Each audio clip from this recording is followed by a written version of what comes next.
Ciao a tutti e a tutte, sono Valentina Di Franco, soprano.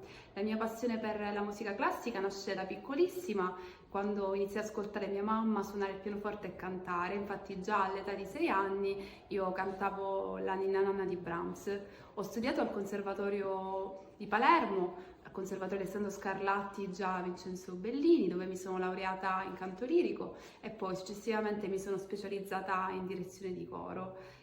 Mi sono esibita, la mia prima esibizione è stata con il coro di Voci Bianche proprio del conservatorio durante concerti di Natale qui al Teatro Politeama di Palermo. Mi sono esibita nei più grandi teatri italiani e esteri, al Teatro Massimo di Palermo, al Teatro Antico di Taormina, al Teatro Greco di Siracusa, al Macao Cultural Center in Cina.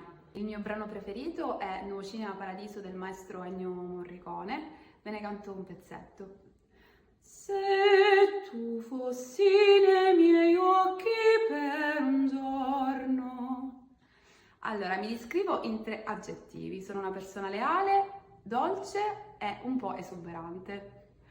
Il mio sogno nel cassetto è quello di continuare a vivere di musica, cantare nei più grandi teatri esteri italiani e magari coniugare, che è un po' quello che faccio anche adesso, moda e arte, musica, quindi sfilare e cantare.